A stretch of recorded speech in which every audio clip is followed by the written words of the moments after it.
Recruiting our nation's heroes. On this episode of Driven Too Far, we're talking about veteran apprenticeship programs. Hello, I'm Andrew Winkler with Chief Carriers, and this is Driven Too Far, the truth about trucking, a podcast that helps over-the-road truck drivers balance career and family. Hey, welcome back to this episode of Driven Too Far. Today, we're talking about how to get more military veterans into the trucking industry. And I want to welcome back Mandee Lade, recruiter extraordinaire for Chief Carriers. Mandee, what are you doing out there at Chief with veterans and trying to help get them the best driving jobs in the industry? Well, thank you for having me back. The idea is to, help them transition from the military back into civilian life. And so that's a huge transition for them, because they're used to, being with all of their military guys, and they're out doing all the different things that the military does. So coming back into civilian life can be a huge change for them. So we try to, lift some of that stress off of them and their families. Well, and I know you guys out there just recently took part, and now call it certified. I'm not sure if that's the right word, but you have an official apprentice program now. Is that correct? Yes, we are part of the Veterans Apprenticeship program. And so we're just in the early stages of it. So you'll see that coming soon. Tell us a little bit about it. How does it work? What's the difference between a veteran just applying at your company versus somebody going through the apprenticeship program? So them going through the apprenticeship program, they're allowed or able to use their GI Bill to help substitute some of their income to learn a skill in the civilian life. So even as a military veteran, they have their DD 214s that will transfer over into their new career path if they're trying to get into trucking. So we have to document their progress, learning a different skill path so that they can use that GI Bill money for their benefit. So how does that work exactly? So, I'm guessing most trucking companies wouldn't have a problem hiring a qualified veteran to drive truck, but you talk about the GI Bill money. It's dollars they earn while they're in the service, in the military service. And I'm guessing that's supposed to be used for educational type purposes. Yes, it is. Just to pay for schooling, or can they use it for other things? Well, basically it's to, you can use it for your schooling, but they use it as a housing benefit too as well. So when they're out there learning a new career or a new skill path, they're taking a job at a lower rate. And so having to work through that process is that you have to document those 40 hours so they can use that benefit to the full experience or the full benefit of using their GI Bill. So it allows them to substitute that income a little bit. Now, I'm sure you're probably focused on, hiring the best drivers out of the military you can, but truck driving is not the only thing they could do with it. Isn't it true they can use that GI Bill stuff for diesel technicians and some other avenues in the trucking industry? Yep. They can use it for dispatch. They can use it, if they're trying to get into logistics, or if they wanted to, broaden their career path a little bit more and they wanted to get into shipping and receiving, they can use it for that too as well. So there's so many different pathways that as a military vet, when you're coming out of the military, how you can use it too as well.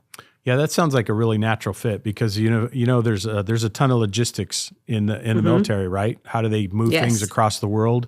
And how does that transition back into civilian life? I can certainly see that would be a great fit for a lot of them, getting into logistics about, just moving freight across our country, whether that's a transportation broker, like you said, dispatcher type thing. So I think the opportunities out there are kind of endless.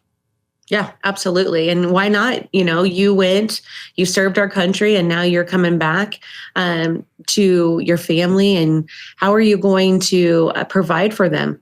Let's use that GI Bill if you have it. Absolutely. That's a very cool program. And tell me a little bit, how long did it take you to get through this process to do this apprenticeship, and what were maybe some of the steps along the way? It is a lengthy process. Wait. It's got something to do with the government, and you're telling me it took a long time? Yes. No, it was quick, overnight process. Right.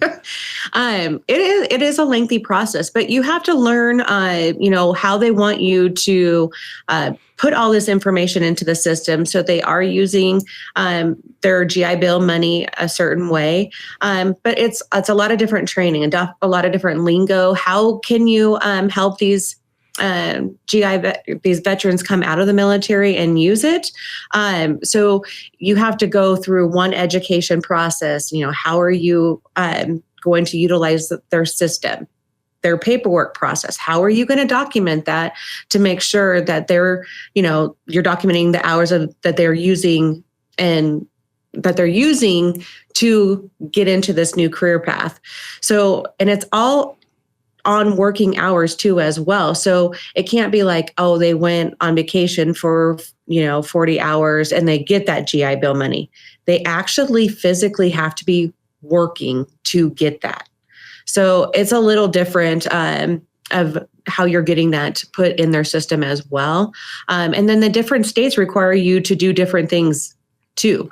So you're compliant with their state when they're coming out. It couldn't be as simple as just the federal government overseeing it. We've got to involve the different states. But so did you, just curious, when you built the apprentice piece of it and all those steps, was that something you had to come up with as the employer or the carrier, or did the government give you some kind of guidelines, I guess, to build the program?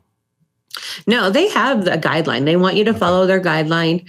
It is very strict, and you have to make sure all of your T's are crossed, all your I's are dotted, just to make sure that you're following their regiment too as well.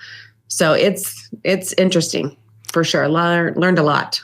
What about, so I'm a veteran. I'm thinking about getting out in the next 6 months. How do I find out about the career paths? Maybe I've already decided, I want to get into trucking. It's something I've always wanted to do. Mm-hmm. How do I get into that? I definitely want to pick a carrier that has an apprentice program. So how do I know who has those programs?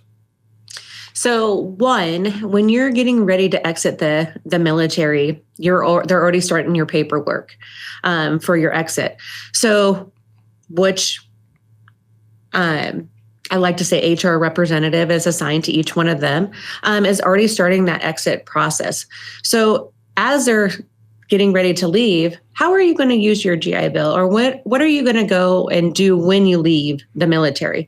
So they'll help them every step of the way too. So if they decide, hey, I'm going to go back to college, I want to be a teacher, how can I use my GI Bill? Which colleges will accept that? So on and so forth. So they'll help them research every step of the way. There's going out to websites too, as well. If you're looking to get into the industry, check out their tabs. Do they have a veterans tab? Are they on the bottom? Do they have that badge that says, Veterans Apprenticeship Program? Things like that. So as they're exiting, they'll get that information or get that roadmap too, as well. So it sounds like the military has some kind of placement services. Mm-hmm. When you were talking about that, it reminded me of when we were younger, and the guidance counselor's job was kind of steer you around and stuff. So that's great to hear that the government really takes the time and makes sure these people want to be successful when they transition out and help them find the right pathways to do that.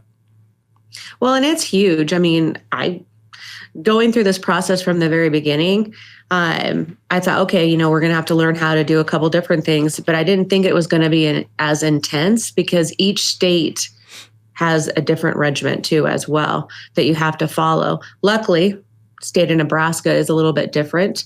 And so I've got to talk to a lot of the representatives here. Mm-hmm. And that's been helpful too. So as a carrier, where you guys operate up 48 states, do you have to register in the other states, or do you have to know those other states' programs, or are you just kind of concerned about Nebraska? All of our training is done in Nebraska, so I would have to follow this regiment. Got it. Okay.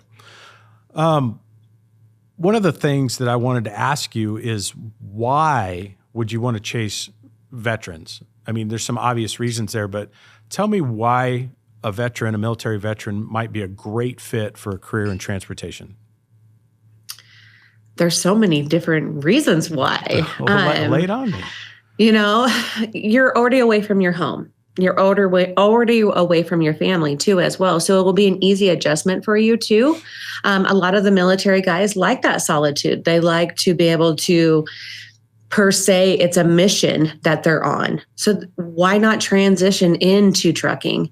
You know, they're using their military background. So it's going to be something that they're going to just kind of go in ease versus, okay, now I'm trying to learn a totally different career path that my last 4 years, 10 years, 20 years in the military is going to take me into a different direction. This is really just kind of going to let you be who you were the last few years in the military and let you transition. So I think it's super easy for them because it's not going to require them to get really adventurous on their career path. They're just going to ease right into it. So it sounds like the skill sets they developed while they were in the military, just a natural fit, natural transition into trucking. When you think about, I always thought about, they're, like you said, they're mission driven, right? They're gonna be detail oriented type people. They're gonna take it from A to B and make sure it's done correctly, and that's exactly what we do in transportation, right? Here's your dispatch or whatever that may be. But I agree, the solitude is part of it. That's certainly part of it. You get to be your own boss out there a little bit. Nobody's always looking over your shoulder type thing, and it's up to you to be successful in it. So I think you're absolutely right. I think it's just a great natural fit for these people, and I hope they all consider a career in trucking. We could certainly use a lot more professionals in our industry. Yes, absolutely. And I think they would do well here, especially with our company being a little bit smaller carrier. So we are kind of more like a little unit. So why not, join Chief Carriers Veterans Program. Well, thanks for your time today. It's been a pleasure. It's great to see you again. Thanks for sharing your Veterans Apprenticeship program and stuff. And I hope there's some out there listening. Maybe even some are already in trucking and didn't get a chance to use their GI Bill. So maybe they'll give you a ring. I appreciate it, Mandee. Thanks. Yep, no problem. Thanks for having me. Take care. Thanks for joining us on this episode of Driven Too Far. If you're a U.S. veteran and you're interested in a trucking career, make sure you check out our show notes.